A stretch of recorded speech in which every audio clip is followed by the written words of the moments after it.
तो class 11 student कैसे हैं आप सब। आई होप कि आप काफ़ी ज़्यादा अच्छे होंगे। और आप जैसा कि आज जानते ही है कि आज टीचर डे है, तो इस टीचर डे पे मैं आपको एक छोटी सी सलाह यही देना चाहूँगा कि आप अपनी क्लास 11 की स्टडी को सिर्फ क्वेश्चन आंसर तक सीमित मत कीजिएगा। आने वाला टाइम जो है आपके लिए काफ़ी प्रीशियस टाइम है और इस टाइम को आप जितना यूटिलाइज कर सके उतना करिए। और साथ ही आपको हर एक सब्जेक्ट के हर एक चैप्टर के बारे में ऐसी नॉलेज हो जो आने वाले टाइम में आप कभी ना भूल सको, क्योंकि बाद में भी आपको ये चीज़ें पढ़नी ही है, तो क्यों ना अभी पढ़ ली जाए। ठीक है, तो चलिए फिर आज की इस वीडियो को हम शुरू करते हैं। आज जो हम चैप्टर कर रहे हैं वो है हमारा क्लास 11 हिस्ट्री का चैप्टर नंबर 2 का पार्ट 1, ठीक है, जिसका नाम है लेखन कला और शहरी जीवन। यानी हम बात कर रहे हैं राइटिंग एंड सिटी लाइफ के बारे में, जो कि हमारा बेस्ड है न्यू कोर्स के अकॉर्डिंग, यानी सेशन 2020 और 21 के लिए। वैसे तो मैंने इस लेसन का इंट्रोडक्शन पार्ट पहले ही बता दिया था कि इस लेसन के अंदर आपको क्या पढ़ना है। अगर आपने वो नहीं देखा तो आई बटन में और डिस्क्रिप्शन में साथ ही कमेंट बॉक्स में मैंने पिन कर रखा है, आप कहीं से भी लिंक पे क्लिक करके देख सकते हैं। आज की इस वीडियो में हम करने वाले मेसोपोटामिया के बारे में, जो कि इस लेसन की मेन थीम है। आइए शुरू करते हैं आज के इस लेसन को। My name is Shahrukh Saifi and welcome back to our YouTube channel Quick prep.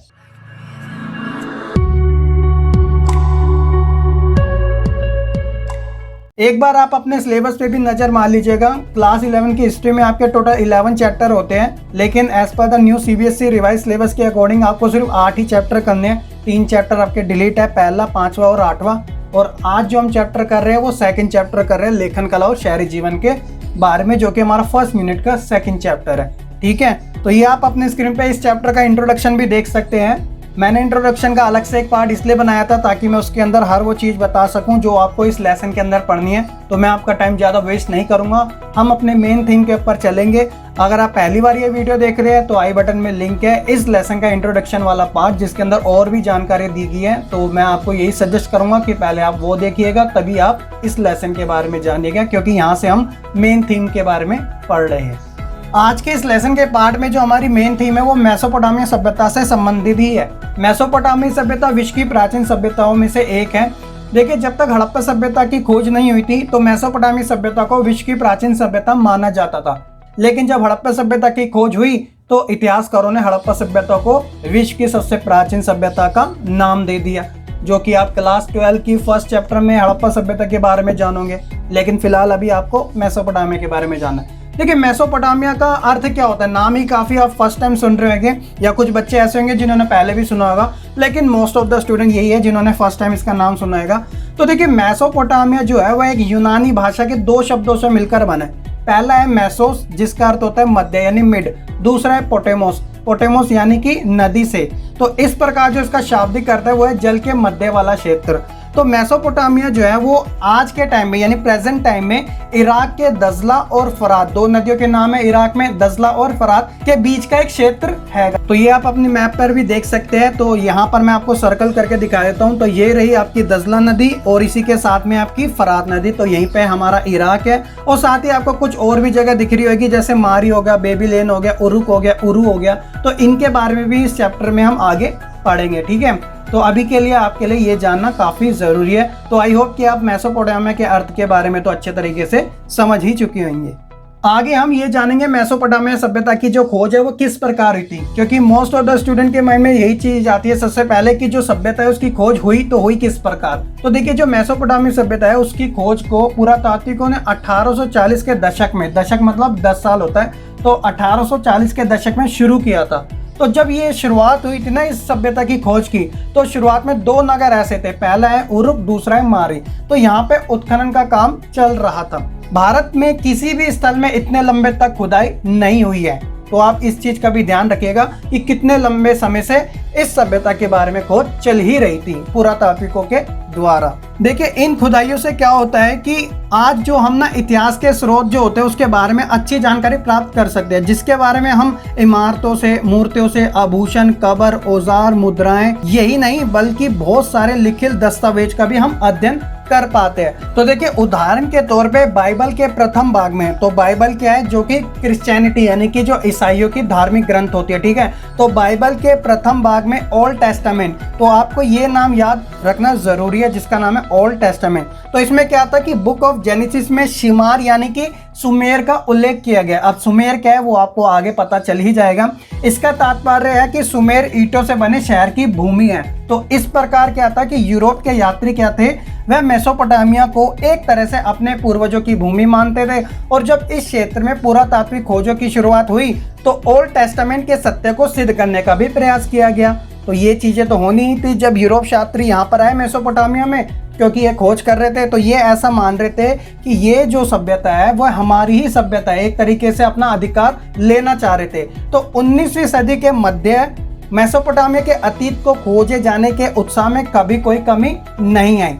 आगे क्या हुआ, सन 1873 में ब्रिटिश समाचार ने ब्रिटिश म्यूजियम द्वारा प्रारंभ किए गए अभियान का खर्चा उठाया, जिसके अंतर्गत मेसोपोटामिया में एक ऐसी पट्टिका होती है टेबल की खोज की जाने लगी जिस पर बाइबल में जल पलावन की कहानी थी।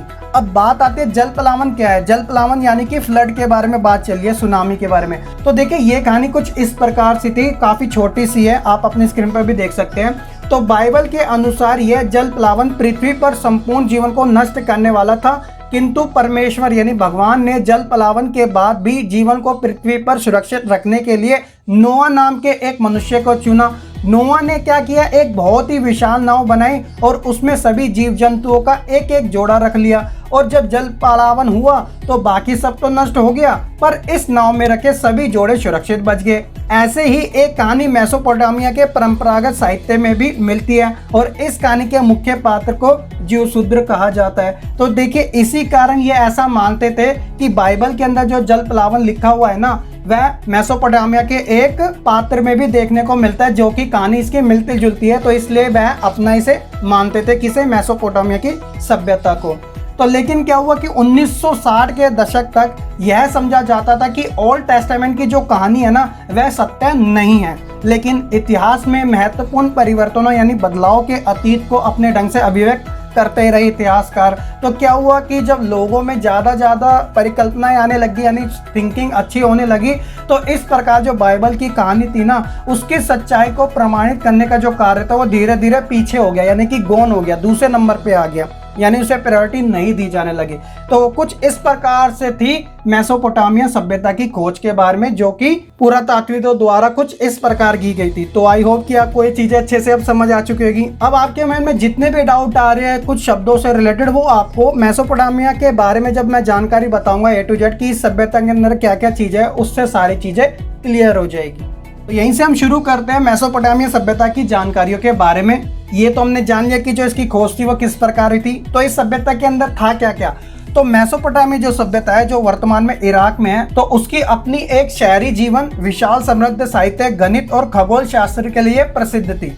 प्राचीन काल में इस क्षेत्र के सुदूर दक्षिणी भाग को सुमेर कहा जाता था। तो सुमेर नाम याद आया, जो कि जिसका जिक्र मैंने अभी बाइबल में बताया था, जो कि यूरोप शास्त्री मानते थे ऐसा। तो दक्षिणी भाग को सुमेर कहा जाता है, जो कि मेसोपोटामिया सभ्यता का एक मुख्य केंद्र भी था। बाद में सुमेर के उत्तर पूर्व में स्थित बेबीलोन एवं उसके उत्तर में स्थित असीरिया में मेसोपोटामी सभ्यताओं का संगम है। कहने का मतलब कि मेसोपोटामी जो क्षेत्र है 3 सभ्यताओं, जैसे कि सुमेरियन की सभ्यता, बेबीलोन की सभ्यता और असीरियन की सभ्यता का भी इसके अंदर विकास देखने को मिला है। जो पहली भाषा थी ना वो सुमेरियन थी। बाद में अक्कदी व अरमाइक भाषा का भी यहाँ पर विकास हुआ और यहाँ तक कि अरमाइक जो भाषा थी उसका प्रयोग तो अशोक के शिलालेख में भी किया गया था। तो ये जानकारी आपको याद रखना जरूरी भी है। आगे क्या बात की जा रही है कि यहाँ जो स्टेपी घास के मैदान है ना, तो स्टेपी घास के मैदान कहने का मतलब कि ये वो क्षेत्र होते हैं जहाँ पर पेड़ तो कम होते हैं लेकिन झाड़ियाँ और घास कुछ ज्यादा मात्रा में होती है।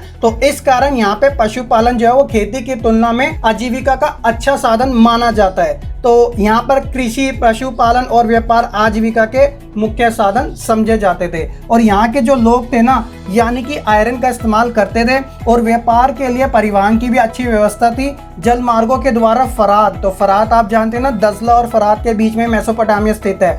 तो जल मार्गों के द्वारा फरात नदी जो थी वो व्यापार के लिए विश्व मार्ग में काफी ज्यादा प्रसिद्ध थी, यानी फेमस भी थी। और यहाँ के उरुक नगर में एक स्त्री का शीर्ष भी मिला है जो कि सफेद संगमरमर को तराश कर बनाया गया है, जिसका नाम है वार का शीर्ष। तो ये आप अपनी स्क्रीन पर भी देख सकते हो, अगर आप पढ़ना चाहो तो पढ़ भी सकते हो।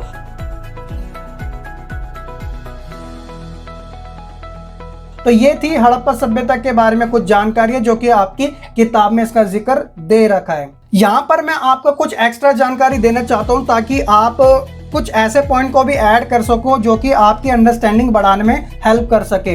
तो अन्य महत्वपूर्ण जानकारी में हम जानते हैं कि मेसोपोटामिया के लोग ही थे जिन्होंने शीशे का यानी मिरर का सबसे पहले उपयोग किया था। सुमेर निवासी जो थे, सुमेर सभ्यता आपने जान ही लिया कि ये 3 सभ्यताएं थी, सुमेर होगी, बेबीलोन होगी और असीरियन होगी। तो सुमेर सभ्यता के जो निवासी थे ना, उन्होंने ही सबसे पहले 1 घंटे को 60 मिनट और 1 मिनट को 60 सेकंड में बांटा था। मेसोपोटामिया वासियों ने सबसे पहले एक दिन को 24 घंटों में बांटा, जो कि आज पूरे वर्ल्ड में फेमस है, ये आप भी जानते हैं और ये मान्य भी है। सुमेरियन ने ही 30 दिनों का 1 महीना माना था और 12 महीने का 1 साल माना था। और मेसोपोटामिया सभ्यता में जो देवी के मंदिर थे उन्हें जिगुरत कहा जाता था। सुमेरियन में नगरीय जीवन का जो विकास है वह 5000 साल पहले ही हुआ था और सुमेरियन ने सर्वप्रथम लिखित व्यापार के समझौते किए थे, यानी कि कुछ तो डेटा होना चाहिए कि हमने व्यापार किया है। और सुमेर सभ्यता में विश्व के सबसे ज्यादा पुस्तकालय और विद्यालय भी स्थापित किए गए। इसी के साथ सुमेर सभ्यता के निवासियों ने सबसे पहले मेहराब, गुम्बद और स्तंभों का भी प्रयोग किया। तो ये है कुछ अन्य रिसोर्सेज जिसके बारे में आप अपनी मेसोपोटामिया सभ्यता के बारे में लिख सकते हैं, इसलिए मैंने आपको ये प्रोवाइड करा दी। तो ये काफी इजी थी और इंफॉर्मेटिव टाइप ही थी। तो आई होप कि आपको ये अच्छे तरीके से समझ भी आ चुकी होगी। इसके बाद हम जानते हैं मेसोपोटामिया के भौगोलिक क्षेत्र के बारे में, यानी कि ज्योग्राफिकल जो इसका एरिया था वो कहाँ तक बटा हुआ था। तो देखिए, मेसोपोटामिया यानी वर्तमान में जो इराक में एक विविधता वाला यानी डाइवर्सिटी वाला देश था। तो देखिए इसके बारे में क्या बात की जा रही है। तो इसके पूर्वोत्तर भाग में हरे भरे ऊंचे नीचे मैदान हैं और यह मैदान धीरे धीरे पर्वत श्रृंखला के रूप में फैलते जाते हैं। साथ ही यहाँ पर स्वच्छ झरने और जंगली फूल भी पाए जाते हैं और मेसोपोटामिया में अच्छी फसल के लिए यहाँ पर पर्याप्त वर्षा भी होती है। और इसी के साथ इसके उत्तर में ऊंची भूमि है जहाँ पर स्टेपी घास के मैदान है। तो मैंने आपको बता ही दिया कि जो स्टेपी घास होते हैं वहाँ पे पेड़ कम होते हैं, झाड़ियाँ और घासें ज्यादा होती है। इस प्रदेश में पशुपालक जो है आजीविका का एक मुख्य साधन माना जाता है और सर्दियों में वर्षा के बाद भेड़ बकरियां यहाँ पर उगने वाली झाड़ियों और घास से अपना भरण पोषण करती है। पूर्व की अगर बात की जाए यानी ईस्ट की, तो दजला मैंने आपको बता दिया एक मुख्य नदी है मेसोपोटामिया की।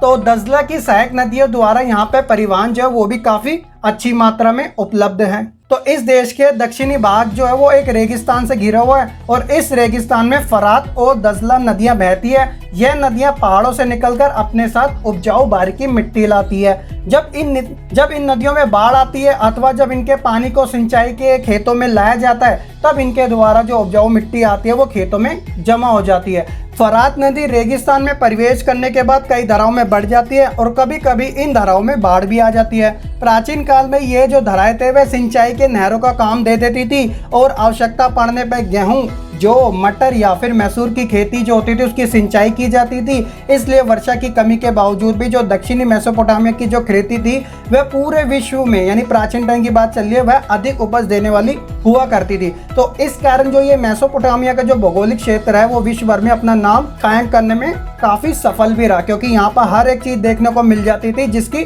जरूरत होती थी। इसलिए इसे एक विविधता वाला देश माना जाता है मेसोपोटामिया को। तो आई होप कि आप ये इन चीजों के बारे में भी अच्छे से समझ चुकेंगे। तो यही था हमारे इस लेसन का पार्ट 1 का मेन थीम। तो आई होप कि आपको जो चीजें मैंने बताई अच्छे से समझ भी आ चुकी होगी, जो कि काफी इजी थी और एक तरीके से इंफॉर्मेशन टाइप ही थी। अगर आपको अभी भी कोई डाउट है तो आप कमेंट करके जरूर बताइएगा और डिस्क्रिप्शन के अंदर लिंक है टेलीग्राम ग्रुप का। तो आप बच्चों से यही रिक्वेस्ट है कि आप ज़्यादा से ज़्यादा ज्वाइन कीजिएगा हमारे टेलीग्राम ग्रुप को। वहाँ पर हम आपके लिए CBSE से जुड़ी हर एक लेटेस्ट वीडियो की अपडेट और आपके MCQ सीरीज, साथ ही आपके PDF नोट हर एक लेसन के वहाँ पर हम प्रोवाइड कराते रहते हैं आपके लिए। तो आप बच्चे जरूर जुड़ेगा, डिस्क्रिप्शन में लिंक है।